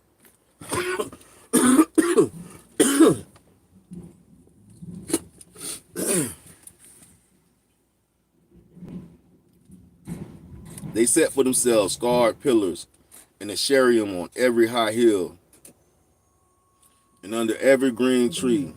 And there they burned incense on all the high places, as the nations did which the Lord had carried away to exile before them. And they did evil things, provoking the Lord. They served idols, concerning which the Lord had said to them, you shall not do this thing. Yet the Lord warned Israel and Judah through all his prophets and every seer, saying, turn from your evil ways and keep my commandments, my statutes, according to all the law which I commanded your fathers, and which I sent to you through my servants the prophets. However, they did not listen, but stiffened their necks like their fathers, who did not believe in the Lord their God. They rejected his statutes and his covenants, which he made with their fathers, his warnings with which he warned them. And they followed vanity and became vain, and went after the nations which surrounded them, concerning which the Lord had commanded them not to do like them. They forsook all the commandments of the Lord their God, and made for themselves molten images, even 2 calves, and made an chariot, and worshiped all the hosts of heaven, and served Baal. That's why I be like, I like them hats with the moons and the stars on them, but that's why I don't be rocking them too much, because it's like, is you worshiping the moons and the stars? I think that's what it means when they say they worship all the hosts of heaven and serve Baal. Then they made their sons and their daughters pass through the fire, and practiced divination and enchantments, and sold themselves to do evil in the sight of the Lord, provoking him. So the Lord was very angry with Israel, and removed them from his sight. None was left except the tribe of Judah. Also Judah did not keep the commandments of the Lord their God, but walked in the customs which Israel had introduced. The Lord rejected all the descendants of Israel, and afflicted them, and gave them into the hand of plunderers, until he had cast them out of his sight. When he had torn Israel from the house of David, they made Jeroboam the son of Nebat king. Then Jeroboam drove Israel away from following the Lord and made them commit a great sin. The sons of Israel walked in all the sins of Jeroboam which he did. They did not depart from them until the Lord removed Israel from his sight, as he spoke through all his servants the prophets. So Israel was carried away into exile from their own land to Assyria unto this day. Cities of Israel filled with strangers. The king of Assyria brought men from Babylon and from Qatar and from Avia and from Hamath and from Sparavium and settled them in the cities of Smyrna in the place of the sons of Israel. So they possessed Smyrna and lived in its cities. At the beginning of their living, they did not fear the Lord. Therefore the Lord sent lions among them, which killed some of them. So they spoke to the king of Assyria, saying, the nations whom you have carried away into exile in the cities of Smyrna, the nations whom you have carried away into exile in the cities of Smyrna do not know the customs of the God of the land. So he has sent lions among them, and behold, they killed them because they do not know the customs of the God of the land. The king of Assyria commanded, saying, take one of the priests who you carried away into exile, and let him go and live there, and let him teach the customs of the God of the land. So one of the priests whom they had carried away into exile from Smyrna came and lived at Bethel, and taught them how they should fear the Lord. But every nation still made gods of its own, and put them in the house of the high places, which the people of Smyrna had made, every nation in their cities in which they lived. The men of Babylon made Succoth-Benoth. The men of Qatar made Nergal. The men of Hamath made Ashimiah, and the Evites made Nibhaz and Tartak. And the Sparhasers burnt their children in the fire to Adramelech, and the Manalech, the gods of Sparvaim. They also feared the Lord and appointed for among themselves priests of the high place, who acted for them in the house of the high place. They feared the Lord and served their own gods according to the custom of the nations from among whom they had been carried away into exile. To this day, they do according to their earlier customs. They do not fear the Lord, nor do they follow the statutes or their ordinances or the law or the commandment which the Lord commanded the sons of Jacob, whom he named Israel, with whom the Lord made a covenant and commanded them, saying, you shall not fear other gods, nor bow down yourselves to them, nor serve them, nor sacrifice to them. But the Lord who brought you up from the land of Egypt with great power and with an outstretched arm, him you shall fear, and to him you shall bow yourselves down, and to him you shall sacrifice. The statutes and the ordinances and the law and the commandment which he wrote for you, you shall observe to do forever, and you shall not fear other gods. The covenant that I have made with you, you shall not forget, nor shall you fear other gods, but the Lord your God you shall fear. He will deliver you from the hand of all your enemies. However, they did not listen, but they did according to their earlier customs. So while these nations feared the Lord, they also served their idols, their children likewise, and their grandchildren as their fathers did, so they do to this day. So that shows you that God is merciful, because he allowed them people to move in after he got Israel in captive, and they were serving him and other gods. And he could have probably just killed them, like, I'm gonna whack all y'all out too. Because you see, first he sent some lions to kill them. So when he kicked Israel out of the land that he promised them, the king that was taking Israel captive went to different cities and got random people and brought them to that city to live in that city. But they didn't know the customs of our father, so they was worshiping idols and other gods. So God sent some lions to eat them and be like, yeah, them gods ain't really real. You can cry out to them, burn yourself, burn your kids. Them ain't no real gods, and these lions gonna eat your ass. So they sent for a priest to come from Assyria to teach them how to serve the Lord so that he could keep the lions from eating them. But when the priest taught them how to serve the Lord, they still wanted to serve their false idol gods. And that was, what chapter was that? 17? I think that was chapter 17. Let me be sure. Yeah, that was chapter 17, Kings 2. Pick up your Bible, go back and read it, see what they talking about. It's pretty good. It's getting juicy over here. All right, you guys. Who's here to learn how to manage some monies? Now, like I was saying, if you were here the other day, this is more of an instructional book. It's like instructions, and like they want you to do stuff like write stuff down and establish a 5-year plan and all kind of stuff that they want you to do, right? Yeah. So where we at right now? We is on managing your money for dummies. So it says setting your priorities. It is easy to want it all. A nice place to live, clothes with logos and labels, a great car, meals, a romantic restaurant, vacation, and so on. The fact is that you have limited resources. You must work with what you have, not with what you want to have, and not with what you think you'll get next month. Okay, we read this yesterday. Hold up. I'll just keep going from there. Forget it. Most business managers wish they had made more resources to accomplish their goals, more time, more money, more people, more experiences. But effective managers are resourceful, and they use what they have to get the best results. They prove their skills by accomplishing tasks with discipline and motivation. Skills that you can develop when you approach money management with the commitment to making do with the money you have. Managing money to accomplish your goals. Take another look at your 5-year goals worksheet. If you selected reducing your debt as a very important goal, you want to select money strategies that will make that goal happen. If you selected both reducing your debts and buying a great car, your money strategies have to be different. In fact, you may realize that the resources don't allow you to do both at the same time.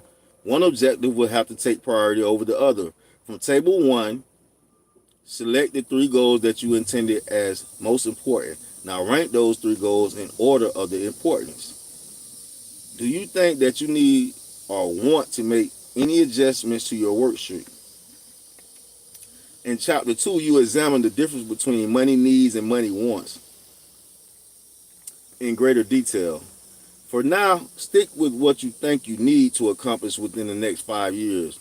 Now estimate the percentage of your income that you think you'll have to allocate to each of your top 3 priorities. Does common sense tell you that these percentages are realistic? Pay attention to your common sense. It can become your best friend. Next, write down what you know or expect your income to be this year before and after taxes and deductions. Your gross income is what you earn before taxes and deductions are taken out of your paycheck. Your net income is your take-home pay, your earnings after all taxes and deductions. Your net income may seem like a lot of money, or it may seem like a pathetical small amount. In either case, this amount is what you start with as the manager of your money. Remember, this is money managing for dummies, so let's manage this money, all right? Think now about the annual increase you can realistically expect if you stay with the same job for the next 5 years. In a way, the size of the increase doesn't matter. What does matter is that you accept the realities of your situation and manage your money accordingly. If you postpone major expenditures such as a new car now in order to accomplish your high priority objectives, assuming of course that a major expenditure isn't one of your high priority objectives, will you realistically be able to afford those expenses later? Given the revenue you expect, begin to think of adjustments that you need or want to make in your expectations. Managing your time. As the old adage says, time is money. Deadlines are a fact of both personal and professional life. As the manager of your money, you struggle with many of the same constraints that business managers experience. On one hand, you wish that you had more time to accomplish your goal. But on the other hand, you wish that you could see and enjoy the results of your work sooner. To become a successful money manager, you have to become a successful time manager as well. Everybody has the same 24 hours in each of the 7 days of the week. Yet some people just seem to get more done than others do. Why? Because they have clear goals, good time management skill, commitment, and discipline. So what are you waiting for? You too can put time management and money management skills to work in order to accomplish your financial goals. Start by quickly reviewing your typical week. Estimate the time you spend working, sleeping, eating, traveling, reading, watching TV, shopping, playing, and so on. Which activities take the most of your time? Is that activity really your top priority in life? Putting your work aside for a moment. How much time have you set aside for the tasks that will help you achieve your financial goals? What time do you allot to managing your money so that your priorities can become a reality? Take the initiative to set aside half an hour every week. Sunday evening may be good, but find the time that works for you to develop your skills as an effective time and money manager. Time is one of your most valuable resources. You can spend that half an hour doing any number of things, such as make a list of your goals for the week, review your out-of-pocket expenses against your budget, read an article on personal finances, call your financial advisor, a trusted friend, or a parent and ask for advice about a purchase or financial decision that you expect to make in the coming week. Evaluate your money management performance over the past week and give yourself a grade. Target one area for improvement. Evaluate your time management skills over the past week and give yourself a grade. Target one area for improvement. Find $5 to $25 to set aside in an envelope for a special occasion. Identify at least one accomplishment you achieved managing your money and your time over the past week. Compare your goals for the week against the priorities that you set for yourself in table 1 through 1. Make adjustments as needed. Getting strategic about financial success. And that's how I want to be. I want to be strategic with this shit like a surgeon. Some experts think that setting financial goals is the easy part of money management. The hard part is making those goals happen. The plans you make to accomplish your goals are called strategies. The handy thing about strategies is that you can change them. Your strategy for successful money management can change if you find that they aren't accomplishing their purposes, just as a business manager has to make adjustments to respond to one problem or challenge another after. You can become successful in making strategy adjustments to manage your money more effectively. Although many strategies are available to you as a money manager, at least 2 guidelines can help you evaluate the success of a strategy. I discuss these guidelines in the following section. Be flexible but focused.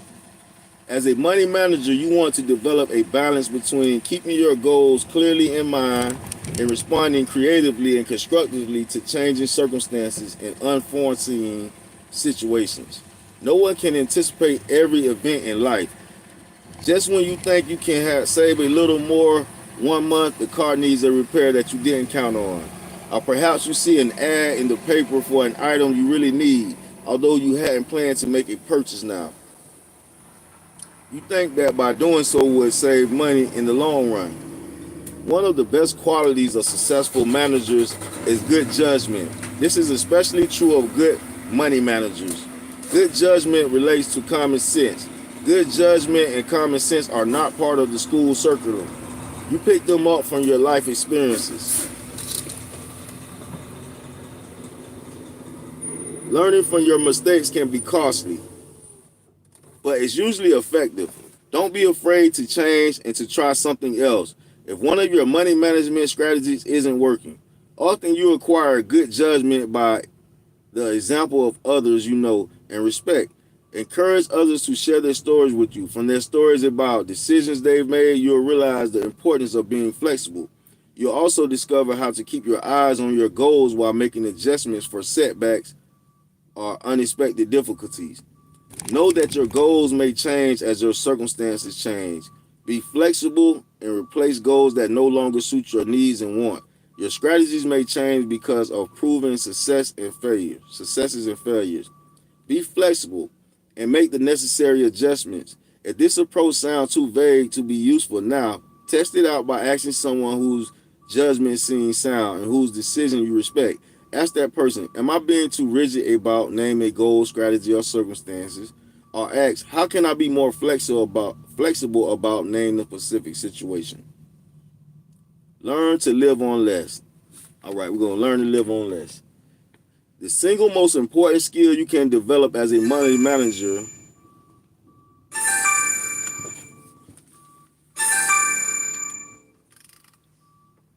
Hello? Yes. Okay.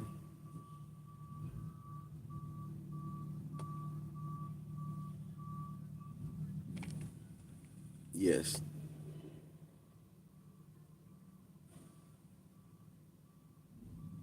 How you want me to send it to you?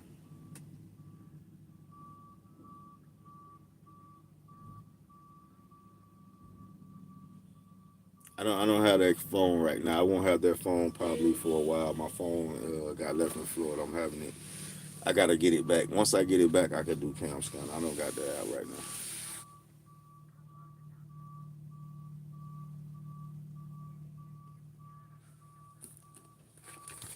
Let me see if the tablet has it.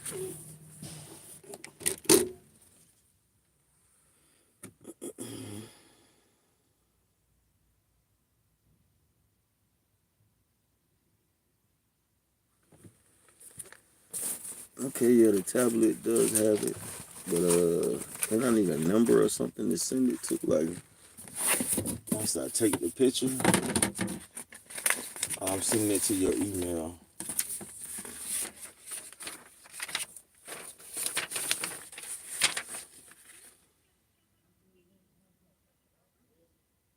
That's what I'm trying to do now.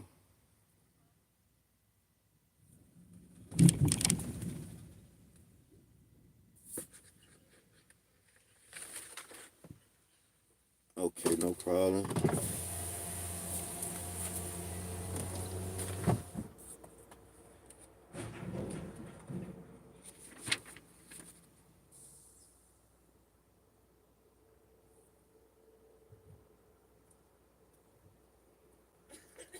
Oh, what the hell, bro?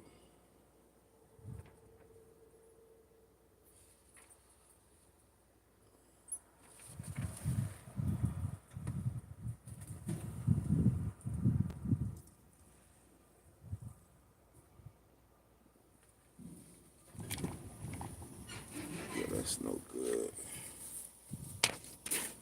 It's a little blurry. Hold on. Make sure the camera ain't dirty.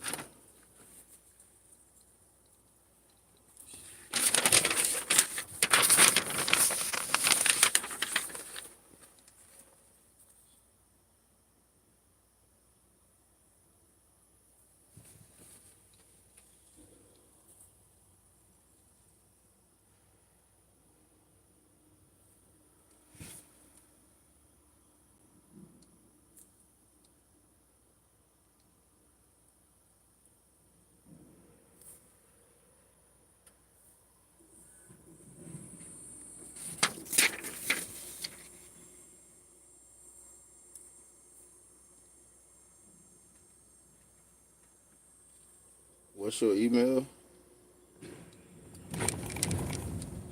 Hold on 1 minute. Ask me about removing the watermark. Okay, it's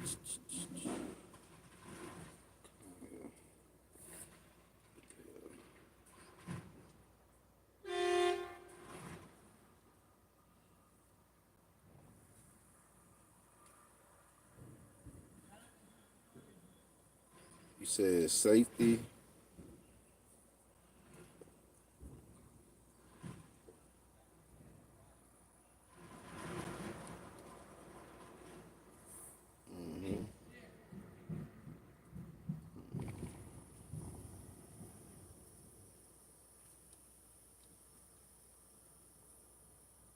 Yeah, you should have it by now.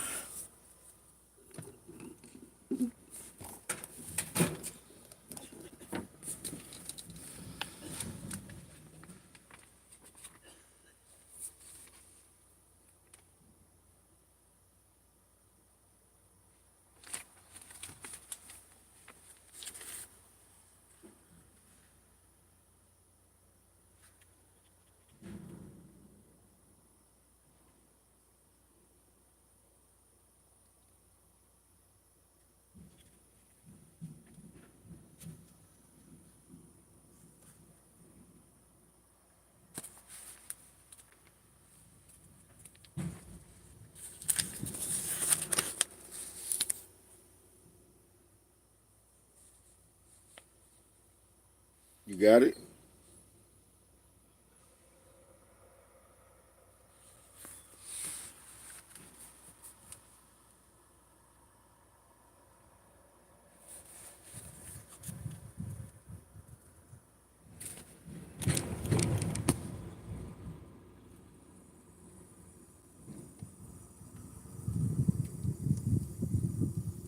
Yeah, you know what? I don't know, but I'm just gonna send.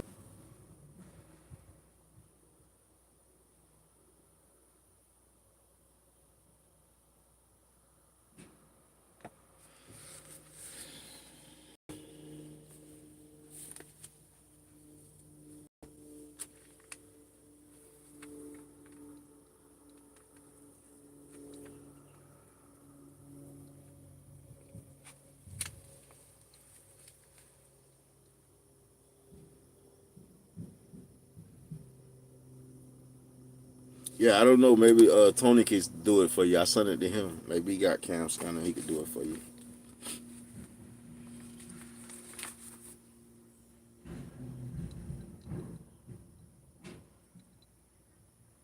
No, I can't.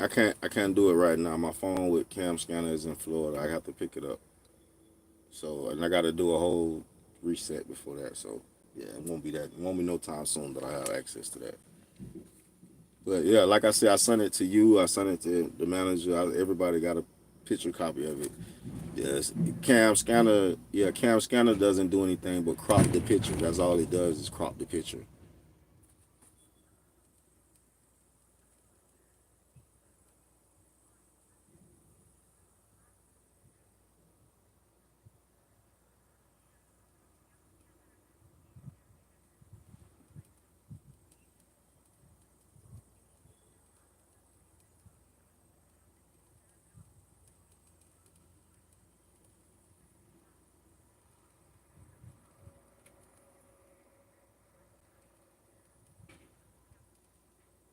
Yeah, I tried it through the tablet. You said it didn't come through. What you want me to do? I don't got the phone with Cam Scanner. If it didn't come through on the tablet, I mean, I could try to send it again. That's all I could do. What you want me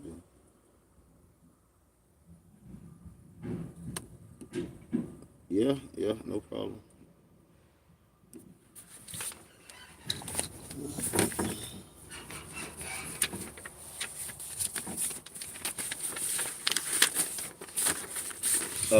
No, they didn't hold me there.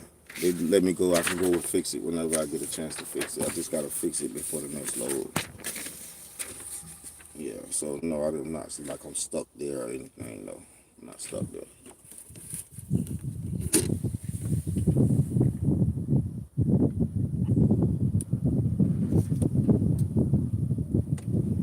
Yeah, yeah, that's what I'm doing.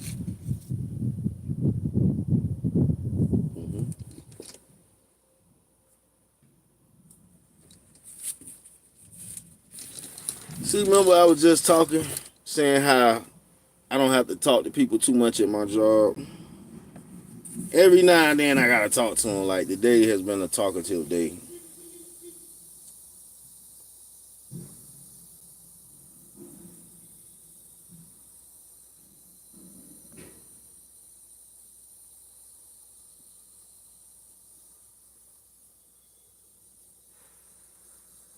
I accept the reasoning though. They not letting me take a picture of the picture being taken because I don't see it. Where the hell is it at? Oh, there we go right there. Go to the gallery, baby. Only 3 pictures in there, huh? Okay. Let's go to Cam Scan. Put that one. That one. Bro, nobody wants to buy none of that. I'm gonna use the free stuff, alright? Don't buy nothing y'all got. I want everything for the free and not the fee. She's saying the quality is better on here. Oh, it is. I was just gonna talk shit. And then it tightened up like super tight. Like, okay, I see y'all. Alright, let's do this right here.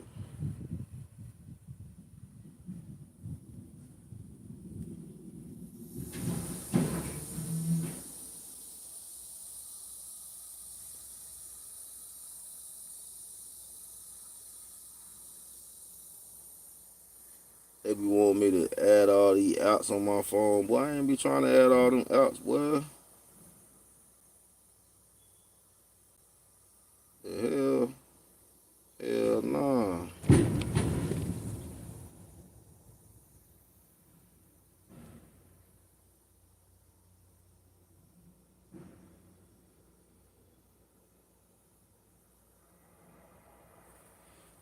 Come on now. Taking a long time here.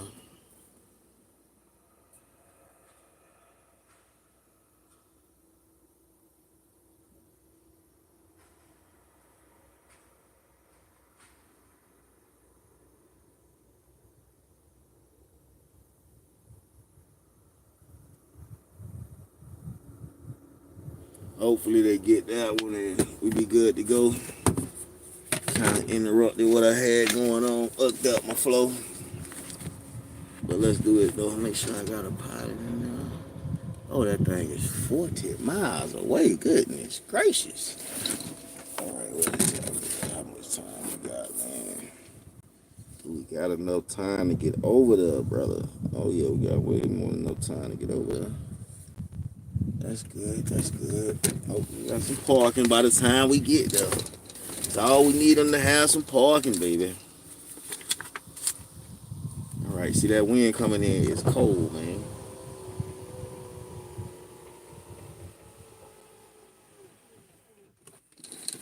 Why this fool taking so long on my truck, though?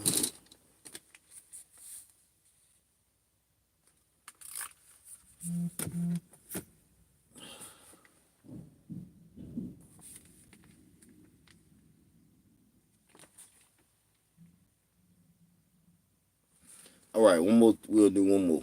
Learn to live on less. The single most important skill you can develop as a money manager is to live beneath. The single most important skill you can develop as a money manager is to live beneath your means. You've probably heard this guideline, which is also the key to financial freedom, expressed in many different ways. Live on less. Put something away from every paycheck. Save for a rainy day. But people seldom follow this advice. In the section titled Managing Your Money to Accomplish Your Goals, earlier in this chapter, you wrote down your net annual income. That is, your income after taxes and other deductions are taken out. Calculate how much you would need to save every month and every year to live on 90% of your net income. If doing so seems impossible, think of a business manager who suddenly finds out that the budget for a particular project has been cut by 25%. The project still must be completed on time and with the same quality standards. As your own money manager, you can appreciate the flexibility and commitment to your goals that such adjustments require. If your ultimate goal is to attain financial security, chances are that you won't be able to accomplish that goal on your income alone. The ticket to financial security is to save some of your money by living beneath your means. If you don't save some of your money on a regular basis, you won't have money to invest. Investing is a reliable way to accomplish the ultimate goal of financial security because it allows your money to grow. Nailing down some strategies. Here are some strategic steps well worth the time it takes to nail them down. Review your 5-year plan. Add to that list of goals an even longer term goal. Any even longer term goals that you have, such as saving for a child's college education or starting your own business. Decide what you consider to be your most important long-term financial goal, something you hope to accomplish in 5 years or longer. On a blank sheet of paper, write down this goal and label it Goal A. Write down what you consider to be your most important financial goal for the next 2 to 5 years. This is a midterm goal. Label it Goal B. Write down what you consider to be your most important financial goal for this year. This is a short-term goal. Label it Goal C. Take another look at the money management goals listed in Table 1. Write A, B, or C next to each item that relates to one of your specific financial goals. Make a chart that lists your most important short-term goal and strategies that will help you accomplish it. Do the same for your mid-term goal and your long-term goal. Put your chart of A, B, and C goals and strategy on the refrigerator door so that you're reminded of them every day. Classifying each goal as short-term, mid-term, long-term is important because it provides your financial strategy with direction. So now we're going to chapter 2. And if y'all here tapped in, I probably definitely jump back in and get some more reading in just because, oh yeah, I had to started twisting up my hair. I take on my,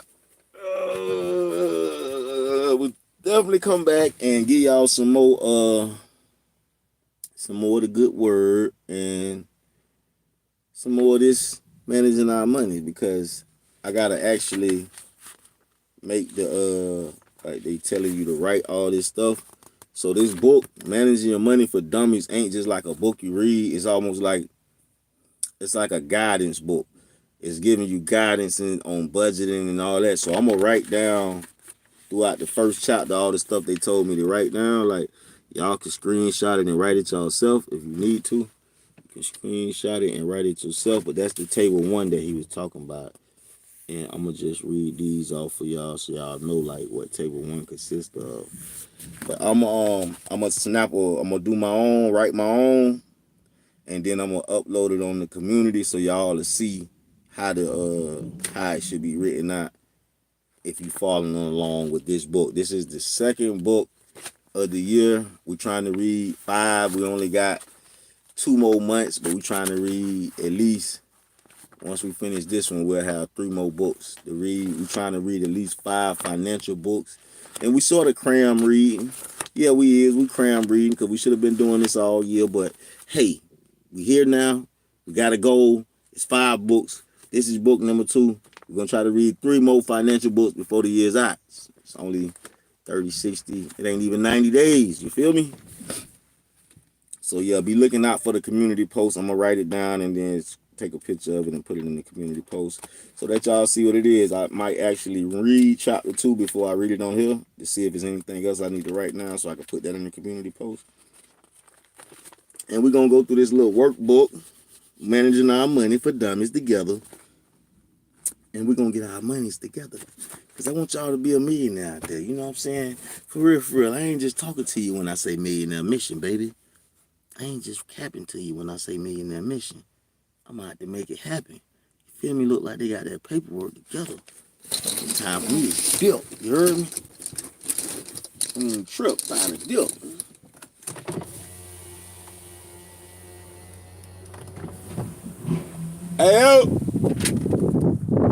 Hey, you done? Yeah, I just gotta grab your paperwork. Okay. Yeah, I seen my man's coming and he just turned around. What the hell going on? He ain't bring that paperwork, boy. I need that paperwork. Get up out of here. It's getting late too, nigga. Parking be scarce around this thing. I'm talking about. As a matter of fact, I'm gonna have to look up. I don't want to lose my spot. Oh yeah, we on chapter 2. Can't lose that. We on chapter 2. Remember, part 1 was like, how do you get started? And chapter 2 is going to be differentiating your needs from your wants. So now you know how to get started. Now we got to see what's the difference from what you need and what you want. You got to know the difference. You feel me? Yeah, I ain't tripping on that. I mean, this nigga's tired anyway, boy. Look. I ain't tripping, boy. I'll hurry up and do what I need to do. I got all do a good job.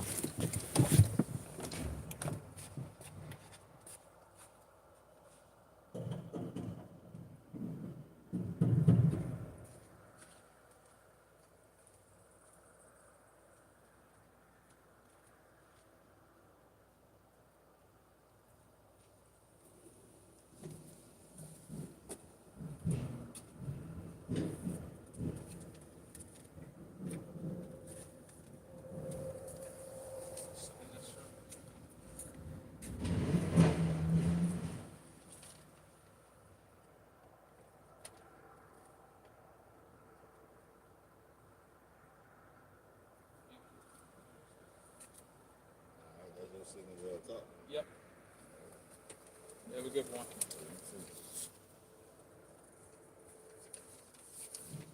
Hey, my man, you got that other one with you?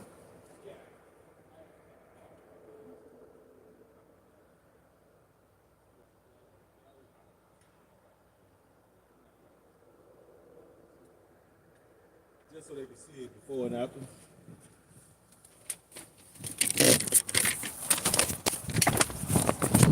Alright guys, I don't know what's up with the batteries not wanting to charge up, but we got some fucking business to handle. We're gonna handle business like I told y'all. We'll be back. Give me like an hour or two, and I'll do a little bit more financial reading, and we definitely gonna get some more of the good Lord in us, you hear me? Because we need to keep God in our life. Get God in your life. Fuck, nigga. You need to praise the Lord. Keep God in your life. Fuck, nigga. Fuck, nigga, you need God in your life. I can't see how dog was saying. He was crunk with that shit, though. He was like, fuck, nigga, you need God in your life. You need to praise the Lord. Hey, these niggas need God in their life, though, man. I'm gonna holler at y'all. Hey.